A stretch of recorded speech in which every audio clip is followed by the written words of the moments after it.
Morning, everybody. How's it going? Happy thrilling Thursday. Thankful Thursday. It's going to be a great day today. Got a meeting today with FreeNYS.com. So happy. Those guys are having a meeting today. I got a chance to speak with Greg Wolin last night, who I always appreciate and love talking with. Had a conversation with Eric Jones yesterday. I was able to get together over at Joe Palladino's. He put together a text message really quick last night and said, hey guys, come on over. And he had the food, chicken, and I had chicken and sweet potatoes, and I just had pulled pork. It was so good. So it was thank you, Joe. And then we watched Book of Eli, which if you guys haven't seen that, just a really good book. Really good movie. I apologize for the late start today. Hey, good morning, Carrie. How you doing, hon? I wanted to get on a little bit earlier, but I actually woke up late. I didn't go to bed too late. It was only around 1, maybe 1:30, and then I just slept right through till 7:30. I looked at the thing, and I saw it was light out, and I'm like, oh boy, slept a little bit too long today. But it was a great time at Joe's house, and Joe Lucchino was there, and Mike Bray was there. Of course, we had Joe Kanaski was there, and I think that's all the faces that I saw last night, right? I may be mistaken, but I think that's right. So I walk in, and Joe Kanaski, good morning, Roger. Good morning, Jake. And Joe Kanaski's wearing a wig on his head, and I'm like, what is going on? Like, I don't know who this guy is. And he realized I didn't know who it was. And he was kind of having some fun with it. So I got a picture. He's got a picture of me. Excuse me, Joe. Good morning, Wyatt. Great to see you, bud. Good morning, Joyce. And he took a picture of me with the wig on. It was pretty funny. We had I got a black wig on, and then I got the blonde wig on there. Hey, Brad, what's up, brother? Good morning. So it was a lot of fun. Just a whole lot of fun last night, and they got the pictures. I'll post those up on Facebook. You guys can tease me. I'm open today to get through Facebook, everything that I've got to do, with the friend requests, and then even going through my timeline. I haven't, the notifications. I haven't even been able to do that. So thank you for being patient with me. A bunch of phone calls to get to today, texts and everything else, but a wonderful day. Eric Jones is putting together a lot for Small Business Coalition. Anticipate that, which I think I mentioned to you guys the other day. We're going to post all that stuff up on FreeNYS.com so that you guys can see that, and then there'll be a link over to Open New York State, which is the group that Mike Loomis and Kelsey and our group have started over there. And that one's where Free New York State is all encompassing the whole bunch of different issues, including religious freedoms and things of that nature. Open New York State is simply about small businesses and everything we need to do there. Eric is putting it together and compiling it in a very thorough way. We're not only going to have, I think that may be a little loud, I'm going to turn it down.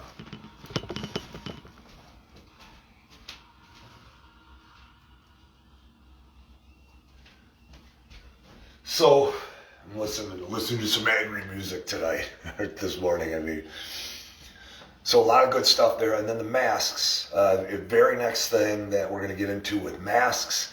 And then after that, we're going to get into suing businesses that force you to wear masks. And guys, I need some help on this one.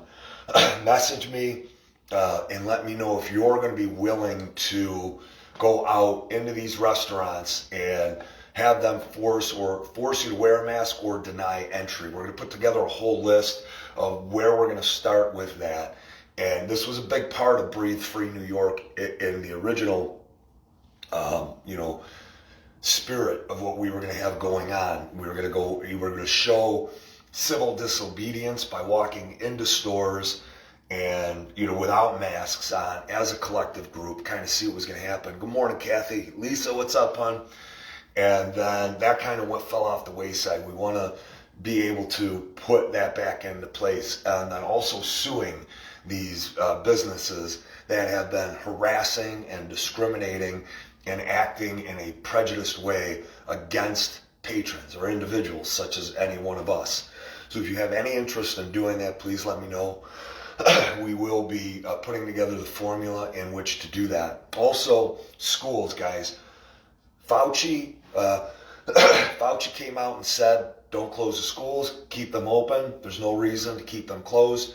All kinds of states have them open right now. All of the countries have them open, and they don't have the psychological warfare measures put in place to just crush and destroy our children's spirit even more. They're not 6 feet apart. They don't have plexiglass up. They're not forcing the kids to wear a mask all the time. Good morning, Bill. Great to see you, brother.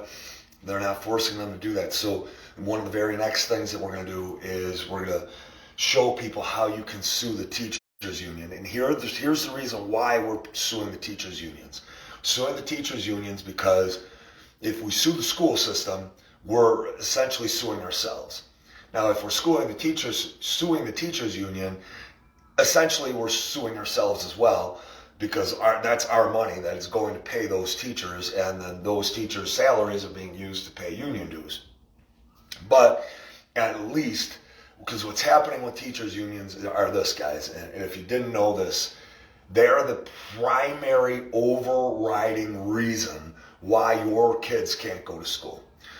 The members, and not all the members. Morning, Mike. We're going to talk today, all right? Well, I'm going to eat some breakfast after this. We're going to talk, and then we're going to get this whole thing set up with you and Michelle for Save Our Seniors, and that's something else I want to talk about. But the unions, the teachers' unions, Callie, what's up, hon? They are the reason why our schools are shut down. Union presidents, sometimes just union presidents, not even representative of the entire union membership, are saying, you need to be closed, you're a threat. They did this in Frontier. They shut it down, the union president shut it down. You need to sue the union presidents. We need to sue the unions, and we need to, put all of the members who support the shutdowns for our schools on notice. We need to do all this stuff. And yeah, I know it's absolutely insane. And let them take it. If there are people that want to take the vaccinations, go ahead. You know what I mean? Go ahead. If you're a leftist, or you supported the shutdowns, or you're one of these people who think that this is completely decimating our society, go ahead. If you're that unfair, go ahead. Let's let you be the case study. Good morning, Barb. Excuse me. So that is going to be the next thing. One of the other pieces of the puzzle are homeschooling, guys. A lot of parents have moved to homeschooling, and they are finding that their children, they're having a better relationship with them. When you do it the right way, you will. They're more bonded with them. Plus, they're learning themselves. They're learning how to be an educator. They're learning how to interact with their children in a better and wholesome and more enriching way. They love it. And then the results, the product that is coming out is amazing. And you are not confined to teaching your child at home with the Regents curriculum. Just know that. Know that there are several programs out there that, and I think Heritage Foundation and possibly even PragerU, they support a number of different types of homeschooling. Plus, there are a number of groups here locally in town. Good morning, Bill. Good morning, David. There are a number of groups, and one specifically out in Alden, one that they are teaching their children at home in a great way. Now, if you're one of those parents, and I do have friends like this, that say, there's no way I can do it, Pete. There's just no way. I go to work every day, and I start at 7:30. I'm back home at 4 or 5, and there's just no way I can facilitate that. And then what I say, and what these homeschooling groups and organizations say, is that's no problem. Modify your thinking, and come on. And as exhausting as it is, I'm going to turn the heater on so it's a little bit warmer.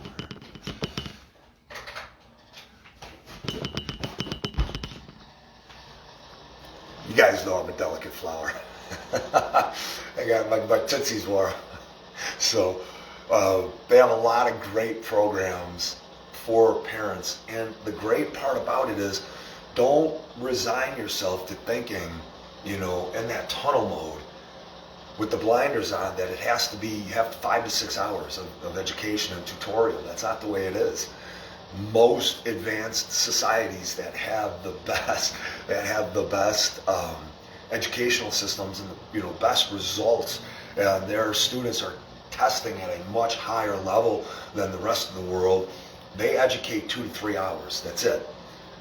And you can do that as well, 2 to 3 hours at night. It doesn't have to be during the day. Well, Pete, what do I do with my kids during the day? Well, hopefully you have a loved one that can modify their schedule. Hopefully you have somebody in your family that can help take care of them. Multiple different. You can spread it out so grandma's not getting whopped on 5 days a week. Or Aunt May or whoever isn't getting whopped on, just all frazzled out 5 days a week. But find somebody that you can, good morning, Jen, that you can have watch your kids during the day.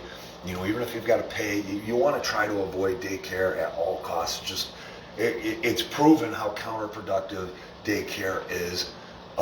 Kids need to be around family. And during the day, you can have a schedule for your loved one of what you want your child to do. Is there classwork during the day that they can do? And you say, well, they're not going to want to teach my child. That's fine. You don't want them to teach your child. You want, you have you and your group of parents that are out there. And maybe, and this is how you do it, you align with some other parents that don't have to work. And then they can either virtually or in person, go figure, in person, teaching, wow, education, that how foreign a concept, crazy, wacky. But you align with some other parents that you can help, that they can help you with different classes. And then when you come home from work, rather than having to do, morning Natalie, great to see you, hon, rather than you having to spend 2 or 3 hours with your child, God forbid, 2 or 3 hours with the child, right? We gotta get away from me, get outside. But Ma, it's 10 degrees, I don't care, get outside. So when you're ready, that maybe only an hour and a half or 2 hours that you gotta, educate your child. And you make sure it's always consistent. You make sure that where you're at, you've got a desk for them, everything that you need, you set it up. In this room here is 12 by 12. This very easily be set up or converted into a space, or you don't want to have any distractions when you're doing it. You don't want to have it, television accessible or within earshot. Everything's got to be focused. And it's only, like I said, at most, it's going to be 3 hours. But if you have another parent helping you, it may just be an hour and a half to 2 hours. And then the weekends, you've got 2 or 3 hours every weekend. You do it, you start it at 8 o'clock. I don't want to get up. Get up, it's time to get up at school. So you fulfill a couple of those days. And what a lot of parents end up finding out is because it is such focused and strategic education on their child that they're learning at an accelerated rate. And it's just such an advanced rate of how they're learning because of the tools and resources that are out there to help parents. Plus, you're there learning a little bit yourself, and you're becoming better, and you're becoming a stronger educator. So homeschooling is a great answer and a great solution for a lot of people. And a lot of people who never thought they could do it are doing it. You don't have to be that super mom or that super dad in order to accomplish it. You're just normal, average, everyday parents have been doing that. So what we're going to do is then one of the pieces of the puzzle that we'll be working on is working on parents being compensated by the school districts to get paid for teaching their children. Right now, if you go into any school district across Erie County, the average, like if you're in Orchard Park, it costs about $20,000 per year to educate your child. It doesn't cost $20,000 per year, but because of all the waste and everything that they've got going on within the school systems, it ends up costing about $20,000 in Orchard Park. And the average is between like $15,000 and $25,000 for your grammar school, middle school, and high school age child. That's about what it costs per year. Insane. So why is it fair? You're saving, as that parent, you're saving that school district, and this is one piece of legislation that we want to work on, and one of the things, and Trump has touched on this as well, and this is something that homeschoolers need to get organized on, because there are hundreds of thousands of homeschoolers now in New York State, and 26,000 were displaced when the religious exemption. Good morning, Michelle. What's up, hon? 26,000 were thrown out of school, discriminated against when the religious exemption was repealed. Now with the forced vaccinations, it's even more people. Why should parents or a landlord or the residents of a district, collectively be paying a school for a child that's not there? Why would that be the case? What possible justification could a school system give? Rationale. What possible logic and rationale could go into that thinking to say, well, we know you're educating your child, but we still need the money. Why? Why do you still need the money for my child that I'm educating, that doesn't use a bus, uses none of your services, uses none of your utilities, doesn't go on field trips or anything else? They think they have ownership of your child. If your child's school age, they literally think they have ownership of you. They have ownership of your money. Good morning, Beth. How you doing, sweetheart? Ownership of your money and your tax dollar. They are going to get theirs. That is wrong. Now, they can take that. Imagine if you had $20,000 that the school district was forced to give you for educating your child. Why not? Again, there's zero reason why the school, how they can justify you educating your child at home. So that money should be redirected to you. Just in the same way. Good morning, Dale. What's up, brother? Did you get that thing written about your son? Please get that written. Cody, good morning, brother. And then let me know when you email it, Dale, all right? So that money should go to the parent. Imagine $20,000 coming to you to educate your child. And honestly, charter schools, what happens with charter schools, guys, the teachers unions vilify charter schools all the time. And private schools, they're privately funded. They're completely and utterly privately funded.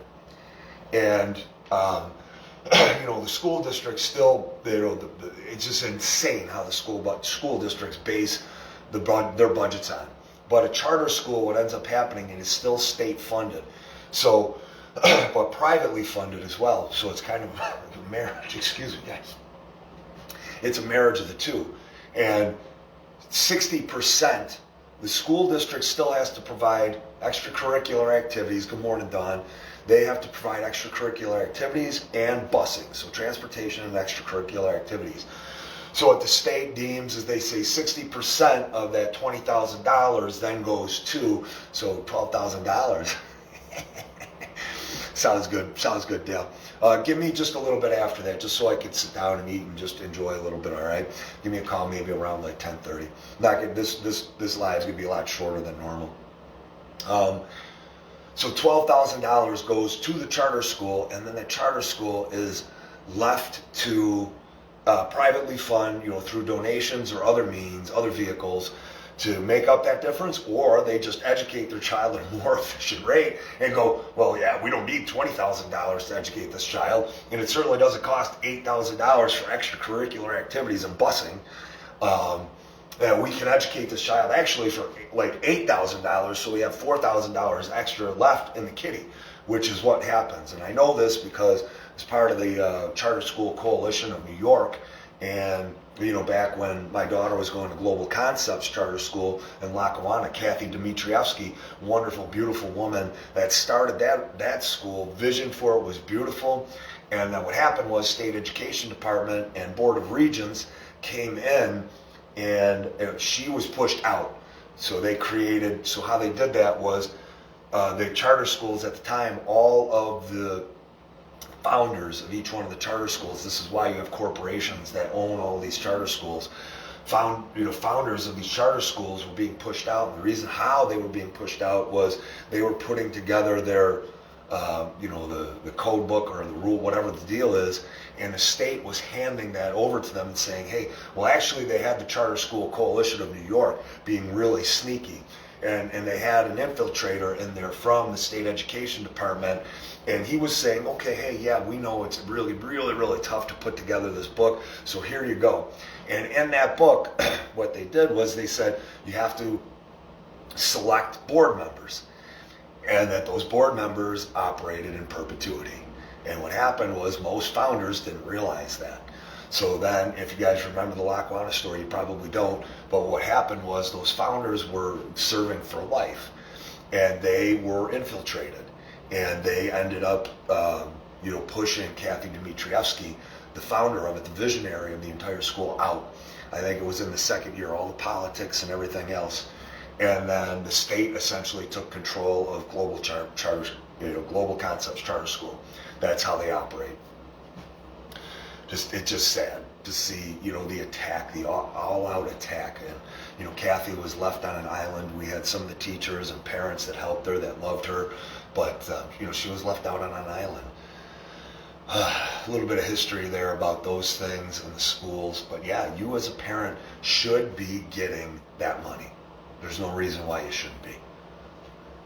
And we need to, Eric, myself, and Marie, and the legal division of everything that we've got going on, we're going to research that and give homeschoolers the information that they need to go after the schools to get what is rightfully theirs. The school is claiming that it costs $20,000 and that child is not in that school district. That money should be automatically redirected to that child, to that parent, for that child. Save our seniors, guys. And so now I'm not really sure what's going on with Marching Patriots this week. I'm a little bit confused. I've been trying to find some information. I will get some more information, you guys. If anybody knows what's going on with Marching Patriots this weekend, I haven't had a chance to text Desiree or Mike, and I'll do that today so that they can figure it out. I thought that they were marching at 2:15 in Cheektowaga this Saturday, but I don't know that that's taking place now. Rolling Patriots are definitely rolling in Kenton at Sheridan Park at 2:15, and that is on Saturday. We also have our Breathe Free event on Saturday. Now, I misspoke yesterday, and Heather let me know we do have some openings left for that, guys, on Saturday. So if you want to be there, please, by all means, come on out. We are also having a Breathe Free breakfast. This is the first time we've done this. And so many props to Heather for doing the Breathe Free breakfast. We're partnered with Charlie's Diner, and we're going to go do, it's going to be curbed, it's going to be vehicle, they'll bring the food out to your vehicle. And you can't dine in, obviously. You can dine just down the road, but East Aurora is too dangerous. Sucks. Way to go, Libs. Way to go, Libs, and I shouldn't say Libs, leftists. Way to go, leftists in East Aurora, shutting another establishment, a cornerstone institution in East Aurora. Way to go, shutting it down. Great job. Right at Christmas time and the holidays. Nicely done. So, and a lot of the leftists like going to Charlie's, right? So, but you're not seeing them do anything for Charlie's or any of the other, businesses at all that are in that area. You got to stay home. You're a danger. You're a menace. Really? Because we've been out protesting since March. And last I checked, we had a small handful of us that tested positive and exhibited symptoms of it. Good morning, Mark. Great to see you, brother. Are you just getting up, Mark? You're just dusting off the eyebrows, aren't you? I know you are. I don't know what it was with today. It's warmer. It feels warmer anyways. And but it was just like Crashville. I was out. So we're gonna go for Breathe Free breakfast tomorrow. Join me, Charlie's Diner, tomorrow in East Aurora, and it's gonna be out in the parking lot. He can serve to go meals. So we want to go there and we want to support them. Share that with everybody. There's nothing the Department of Health can do about that. Everything is operating within the parameters of the rules. You can sit inside and a patio that is completely enclosed, but you can't go and sit inside the restaurant itself. Makes perfect sense. But you can sit in your car with other people and have the food delivered to you. It's just insane. So anyways, we're all on the same page there. And then Sunday, the big day. Good morning, Paula. Great to see you, sweetheart. Good morning, Christy. Sorry, Christy. And but on Sunday, the big day, Save Our Seniors. We're going to be out on Griner at ECMC. At this point, that's where we're still going. It's still the plan. I did speak with Kathy McGowan, who does work at ECMC and has worked there for a long time. That sounds great, Michelle. I can't wait. So with Save Our Seniors, we were going to sing, but unfortunately, the elderly care facility that is there, the residents they can't be moved to the area where they would see us. So we'd be outside just singing to Griner Street in that whole area, which would probably be good. And he'll probably get a couple of people coming over, help us sing. It is going to be cold. I don't know how cold it's going to be, but just bundle up and dress up. Kim went out and got Santa hats, so we can all wear that. And what Kathy is working on right now is that we would be able to get into the lobby of ECMC, have us all sing inside the lobby, and then they would video it and video monitor. And good morning, Julie. And that they would put that video, they would do that video monitor through everybody into the rest of the hospital and then the elderly care facility. So Kathy will have a response for us today, and that's going to be really great if we can do that and accomplish that. One of the things that we had, guys, and one of the other groups that we're talking about is Back the Bars. Now, Ryan Kanowski and Tim Walton had done an event down, as you probably remember, several weeks ago, that they did down at Niagara Square to back the bars. And what we want to do is called Back the Bands. And we want to give bands the opportunity to play in venues that nobody knows about. Secret venues, the Department of Health isn't going to know it. The people who are reporting us and snitching on us, who are watching these videos, nobody's going to know. It'll be very, very close to the vest. We've got several different venues that are out there that we would be able to utilize. Not only throughout throughout the county here that is in shutdown mode or orange, whatever, but in other areas that aren't currently in shutdown mode. So what we want to do is we want to put together, at least one band or a couple of bands to make it worth our while. And we want to support these local bands, whoever they are. If you have any interest in helping and contributing with this, please private message me. And then also please mention any venues that you have that would be potential for us to utilize. And then, because we're just going to call it a protest. That's all it is. It's a religious gathering and a protest. That's what we're doing. And we'll start helping these bands.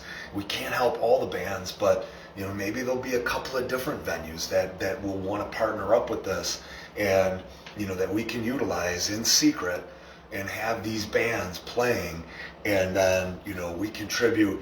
If you get 100 people that come out, everybody gives $10 or even $20 because these bands haven't been able to play. We all got $20 to give, but imagine if we got a couple hundred people, and then you get $20 each. Well, now you got $4,000 to go to that band.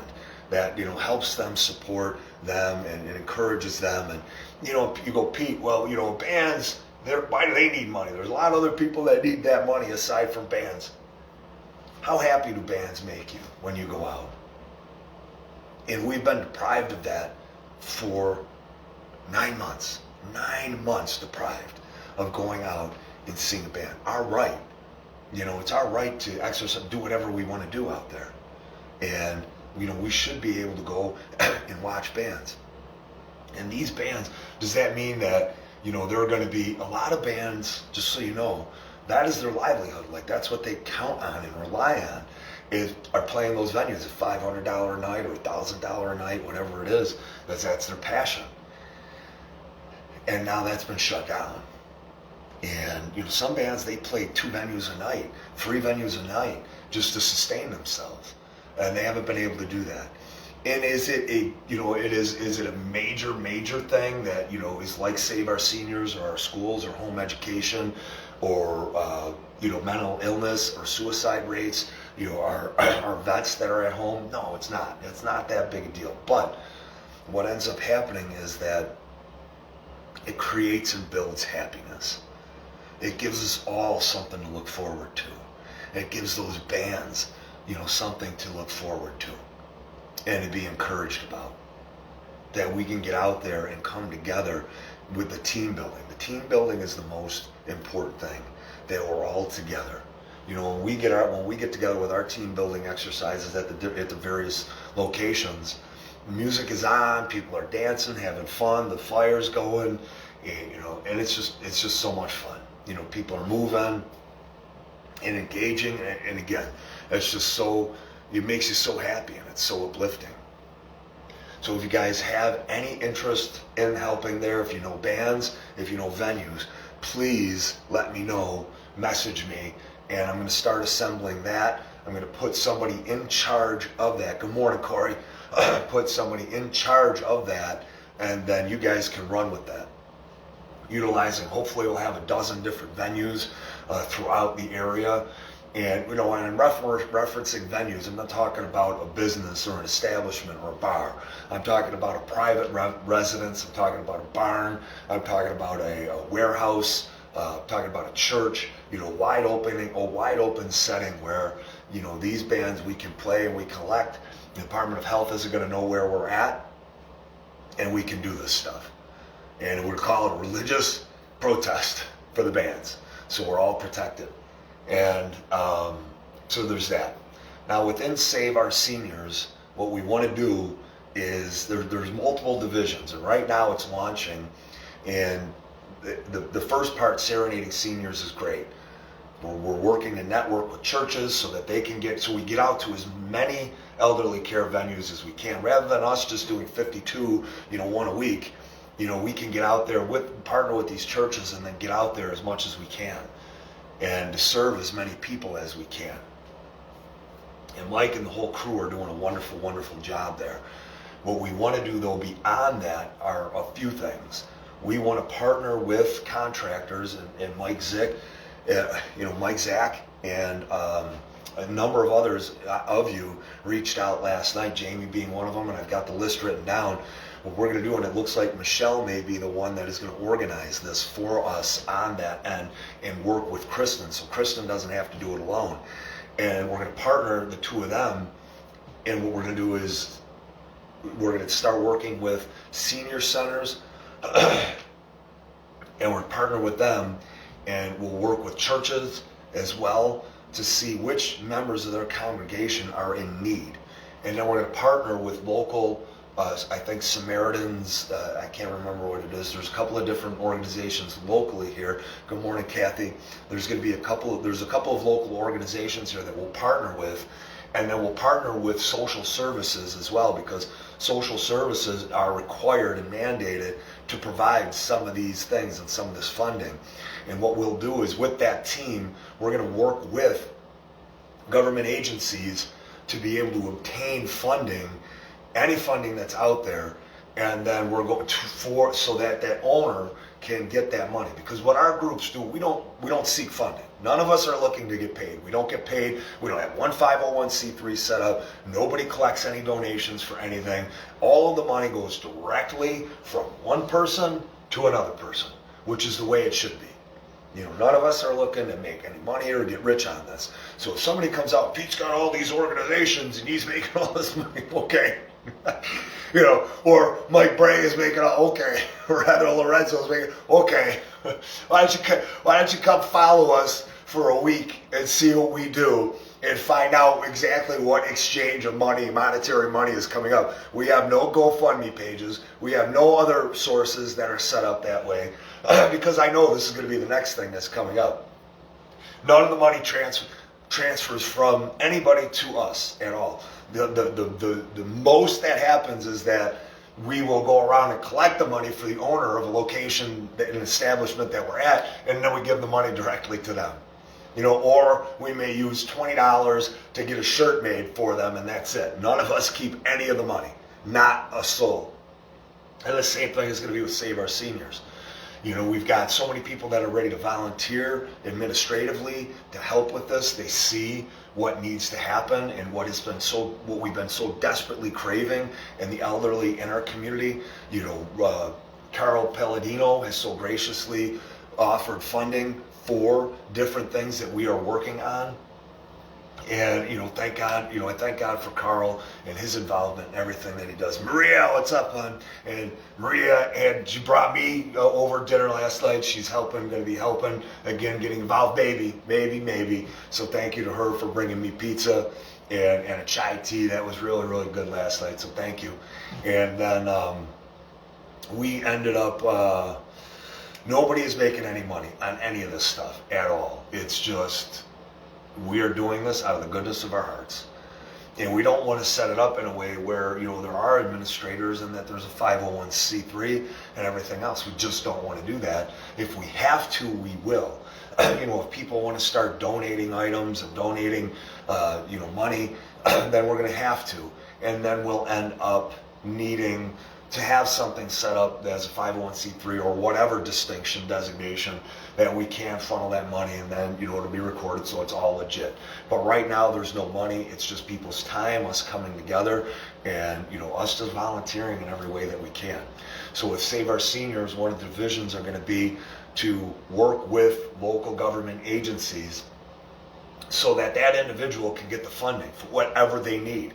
And we help them fill out that information, or we contact social services for them, so that social services is going to start to trust us, and social services will say we've got the elderly person's best interest in mind, because there's so many other groups and contractors that are out there that they'll exploit it. You know, if they're going to get $1,000 for a hot water tank, they're going to go out and find a $200 water tank and then charge them $800. That's not what we're interested in. We're interested in that money going directly to the individual that needs it. And then if somebody performs the work that's outside of Save Our Seniors, great. You know, that money can go to that contractor. You know, we'll have a list of contractors that can make that money. You know, whatever the established rate is with Department of with Social Services. And, you know, if our volunteers come on in and they do that, you know, then, you know, we'll have to figure that out. I'm not sure if the senior would be able to keep that money. It would be great if they could, you know, because if they're hurting that way, I'm imagining that they could probably use the money in other ways, but we'll figure out the logistics on that. But we have this team of people that are willing to volunteer. That are, you know, Kristen already has a team of people. Scott and a lot. There's so many people on the list that are going to help, and I've got a list of contractors that are volunteering right now in so many different capacities. We'll get this whole army of contractors and providers, all local. We don't want to work with Home Depot. We don't want to work with Lowe's. We're staying away from the nationalized businesses. We're not going to work with them. If we have to, we will. If we got to go there to get materials or whatever, but we would prefer work with local businesses here that are good, that support this cause and support freedom. I'm not sure Value Home Centers, I don't know what their ideology is. If they don't support freedom, you know, is it going to be difficult for us to work with, you know, maybe just one company? Good morning, Kim. But if there's like a Hector's Hardware that supports freedom, or True Value actually supports freedom, and maybe, you know, Value doesn't, I don't know what Value's political ideology is, but the idea is that we would partner with them in anything that everybody needs, that they would give to us at cost, not give to us, but give to, you know, the elderly resident that needs it. And elderly, guys, can be anybody over 50 that needs it, because we know so many people that are out there that need that stuff. So that's one layer of what's going to happen. The next layer is that we're going to try to help be there to, you know, so many times, you know, you see, you know, that lotto winner, right? He's so happy. Or you see the person with the extreme home makeover, right? And they're so happy. But then the bus drives away and real world sets in, right? Real world sets in. Oh, yeah, absolutely, Maria. That's a great call. That is phenomenal. I love that. Yes, great idea. And what Maria is saying is that she has a business that she works for, which is actually right around the corner. And it's a kitchen and bath place. And they have a warehouse filled with stuff that can be used and donated, which would be awesome. And, you know, we could go there and we could, so we're not always traveling around. We can have a virtual inventory of all the items with these businesses, just like, where Maria's at, and she, I thought you were 30, Mark. Are you 50? So, don't tell Jackie. I thought you guys were in your 30s.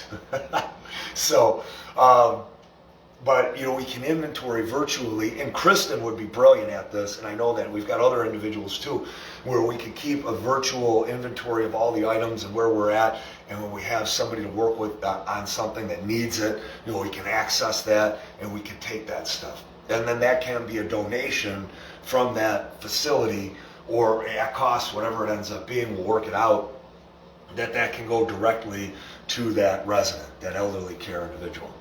Or that elderly individual that needs it, that's in need. So another layer of what we want to do is the follow-up.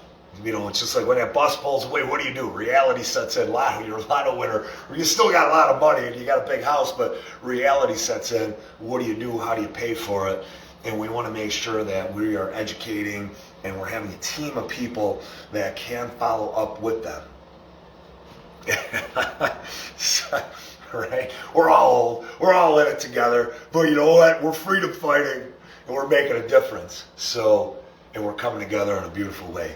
I will have we want to make sure that they're educated, that their family is educated to know what they can do to help this elderly individual, what resources are out there for them.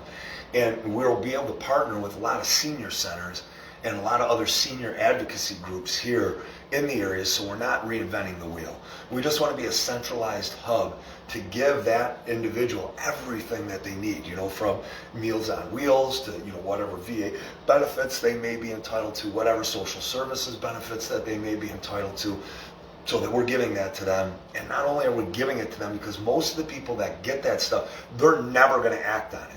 They're going to sit there, they're going to be like, I don't know how to do this. I really appreciate the information. So we will have individuals that can help them to obtain the services that they need.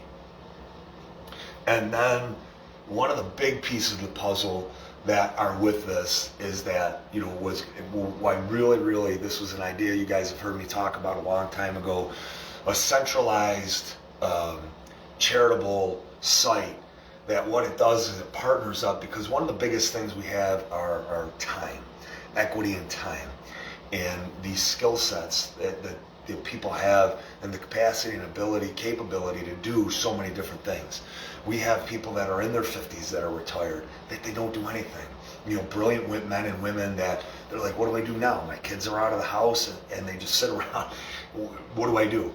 And they want to do something. What we want to do is create a portal that kind of is almost like my thought was that it would be like like a marriage between like a Lyft and or an Uber and like a dating site, so that people can see a senior, see what their needs are. We don't show where they live, but that somebody sees what those needs are. And then my one phone's going to die here, guys. I'm sorry. So I'll try to get through this quick. I didn't expect to be on this long.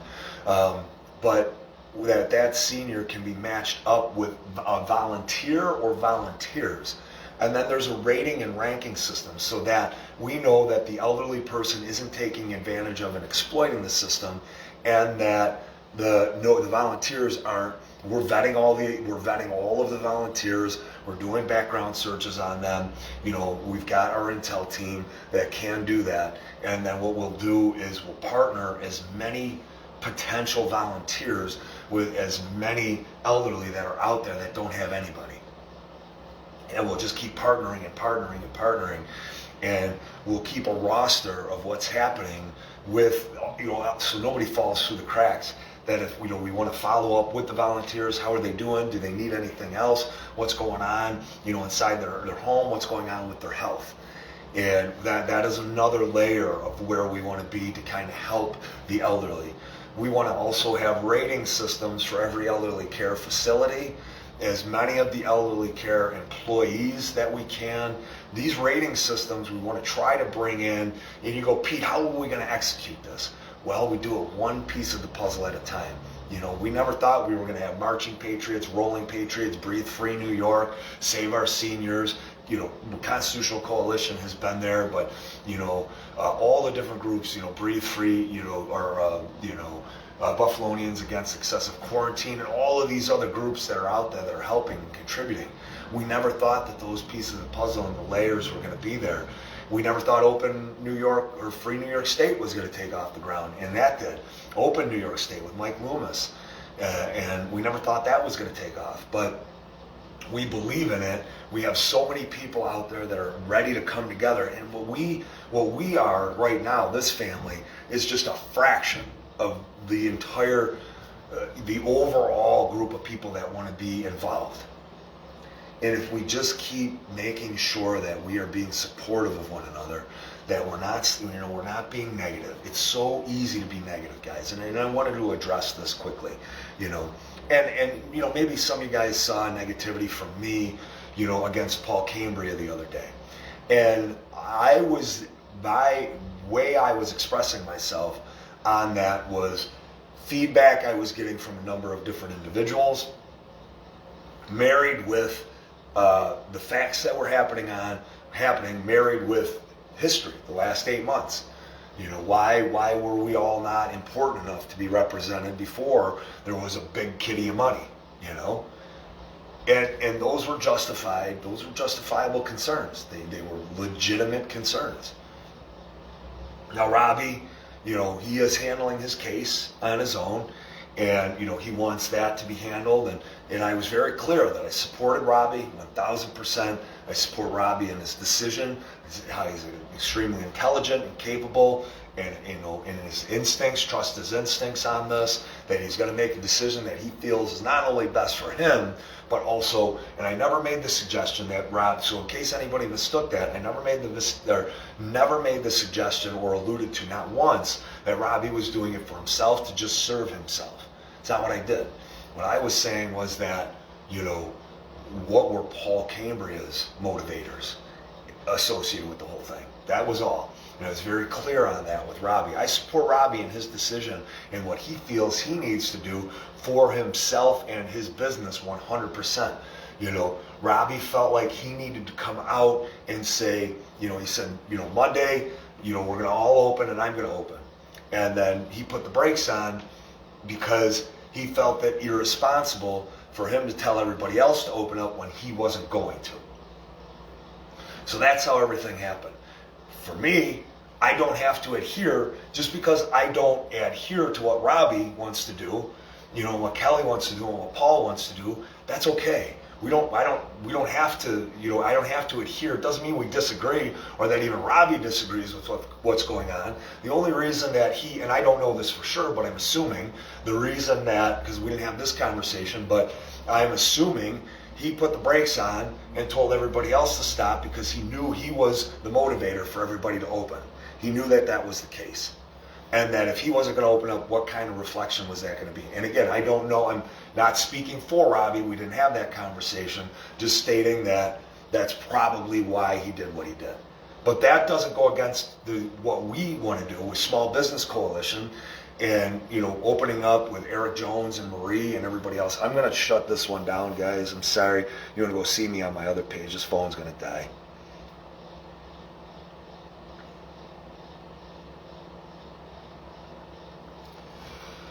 Get that shared before it comes down. So, Gabrielle, what's up, hon?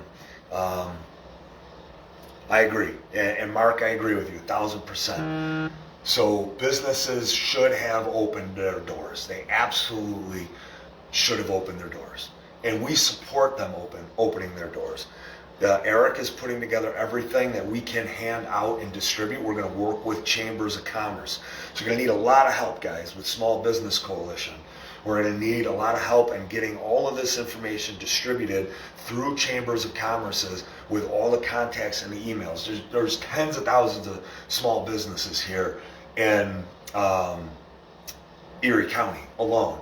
And then we want to get all this information in Niagara County as well, which most Niagara County is open, thankfully, but that doesn't mean that they're not going to be next on the hit list. You know, the next COVID-20 or the COVID-21 comes along, everybody's got to know what their rights are. And we're also putting together how to, to mobilize your customers, because they're going to be your greatest advocates. And we're going to have it's a whole instruction manual. We're going to have it up on freenys.com, and then we're going to also have it on Open New York State and NYS as well. And that's Mike Segul and Financial Guys, and Kelsey helping with that. And Stefan and Glenn are also on that, and Robbie is a part of that as well. So Robbie is still for small businesses, guys. He hasn't stepped back from this. It's just that his strategy that he is employing is one that is going to utilize Paul Cambria and the lawsuit. And everybody wants to say it's not going to work, it's not going to work. I don't know if it's going to work, but I support Robbie's decision. I support Kelly's decision, and I always have, so we want to be clear on this.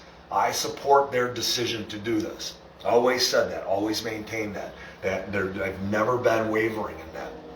We know how legislation has gone. Sean, what's up? Daniel, what's up? We know how litigating, not legislating, how litigating something has gone, in this county and in this state, and what Cuomo has done to shut it down and bury it. But that doesn't mean that I don't support. I'm just being a realist with it, and hopeful though, a hopeful realist. Then that I'm hoping it's going to work. I really do. That would be the best thing for everybody involved. And then there's going to be an approach after that if Paul is going to be able to be successful with this. And I give Paul my unwavering support. Do I still have a little bit of a issue with the retainer? I do, but I'm not going to get into the amounts. I'm not going to get into any of that. You know what I mean? Those things cost money, and admittedly, I don't know how much they cost. I don't know how much those resources cost to, and do all that and put everything together. I don't. So the retainer that was there, it may be what it needed to be, but beyond that, I can't, I'm going to be speaking out of turn. So, Paul I had a conversation with Paul, and, and it was a great conversation, very respectful. And, he communicated to me, what he was doing, why he was doing it, why it cost as much as it did. And, that he's not trying to steal from anybody or deprive from anybody, but he said that this is, how much this stuff costs. So, and I communicated a lot of that yesterday. So we're really, really hopeful, but we're going to be a multi-layered attack. When these businesses open up, and get those cameras on the Department of Health officials right away. We've got other tactics that we're employing right now as well with the Department of Health. That we've got a multi-layered attack coming in to exhaust and deplete the Department of Health at this point. And we also are trying to obtain certain information that will be extremely beneficial to us through FOIA request or FOIA, whatever it is. Freedom of Information Act or it used to be FOIA, but now it's FOIA. I don't know which one it is. But whatever it is, we put that information out, and Mike Loomis and the Financial Guys, they did that. Amazing, amazing patriots and warriors and freedom fighters. And they don't need to do that. Like, they don't. He doesn't need to do that. He's set. His business, but he's doing it anyways. And I'm so thankful for Mike Loomis and his staff over there, his partner, and Glenn, and both Kelseys, and everybody else at Financial Guys, and all the resources that they are applying. I absolutely love those guys. They're amazing. And guys, when you get a chance, if you're not invested with somebody, Mike did not ask me to do this, but you should give him a call. He is a patriot and warrior, has been forever and ever. Built his business when he was working 3 jobs, and he created that whole thing with his partner. And it's just beautiful. So, I think they do insurance as well, investments that they do. So, reach out to them, and they would love to help you guys. And also, let all your patriot friends know that all your freedom fighting friends and warriors that, want to be a part of this, let's fund Mike and all the work that he's been doing for so long, all the work he's continuing to do. He is applying resources. He's applying his facility, his video equipment, his green room, the building itself. He is doing so much more than just what he is doing with us too. And I'm not going to get into all the details, but he is doing so much more that you guys aren't even aware of.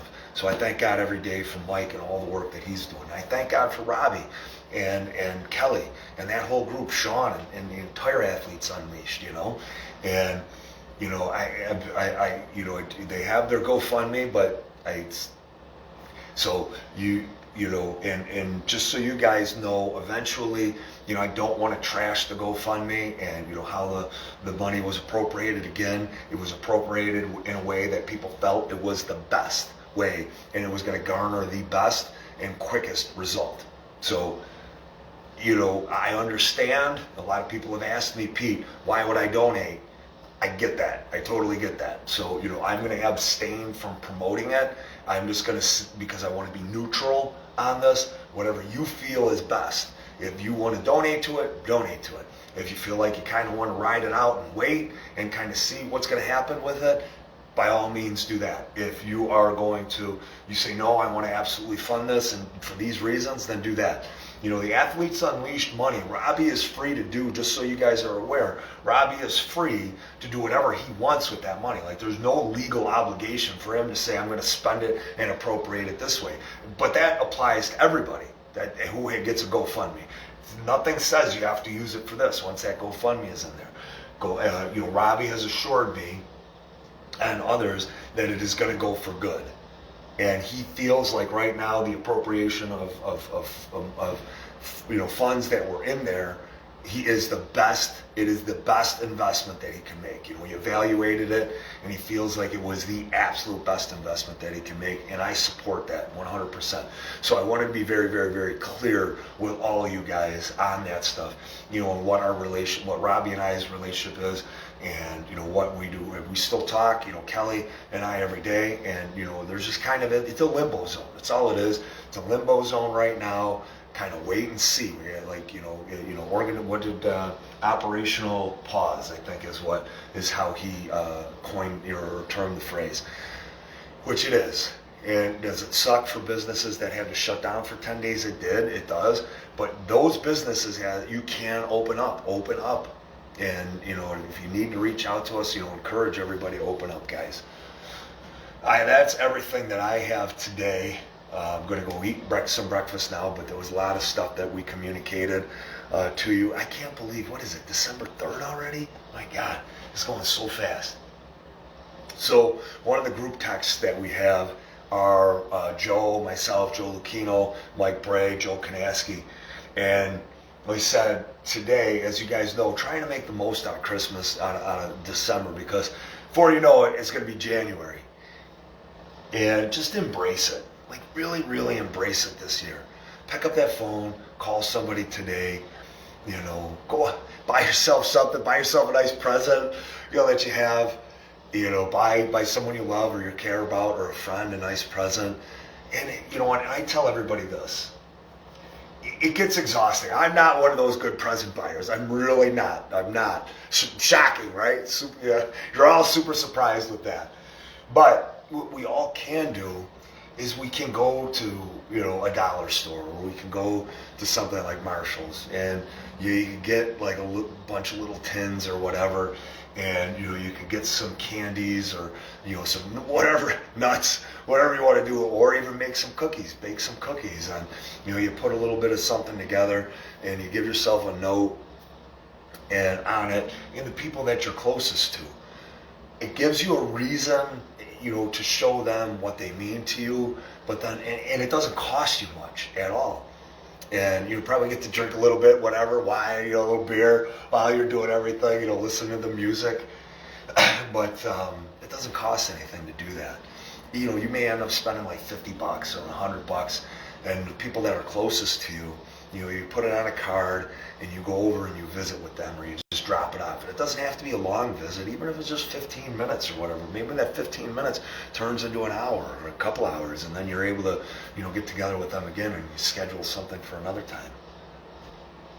But that's one idea and suggestion, and because I see other people that do that, you know, and I'm always very, I just have so much admiration and respect for people that do that. Hey, Ken, you know, because they're just buttoned up, and it's like, and it's not like it's an OCD thing. It's just like they just want to show their appreciation for somebody else, and I think that's a really, really effective way. I've always, you know, when anybody that bakes those little breads, and you know, they're usually so good too, you know, but Hint, hint, wink, wink. So, but it's a good thing. And another thing that I said to everybody is, I don't have a single Christmas decoration up yet. And today I'm going to put one up, or a couple up. And not decorate the whole house and be OCD, but if you want to do that, do that. But if you don't have any Christmas decorations put up yet, you know where the box is. Go get one, go get two, put one up, put a couple up. And maybe that, motivates you to put a couple more up. And then, maybe you do a couple more tomorrow or whatever the deal is. But let's bring as much happiness and joy into our own lives every day, by seeing those things, because they're reminders. If you're looking at a stark wall, Exhibit A, if you're looking at a stark wall, there's one thing, it's not that it's making you sad, but it doesn't make you as happy as it does if you see something up there. Everything that you see, even instantly, there's an instant connection with it. And that leads to an unconscious or a subconscious thought that you have about it that ends up making you feel a certain thing. Whatever memories are associated, with that stool. It's like boom, boom, boom, boom. And having those Christmas decorations up, they just help a lot of people. So I'm going to do that, and I made that suggestion and recommendation, so I figured I would do that with you guys today. And on that note, I'm going to go. I have a pre-New York State meeting tonight, which I'm looking forward to. I mentioned that. Yes! And I don't know, maybe Mike is second guessing me coming over to the Christmas party tonight at the Financial Guys, but I'm going to be there. Anyways, I got to get dressed up. Maybe I'll take a live. Oh, I'm going to do the live tonight. And maybe I'll do it after I get dressed up and we go over there. So you guys have a wonderful day, and love you guys very much. And if anything else changes, I'll come back on, but I will be on later for sure. Take care, guys. Love you. Bye.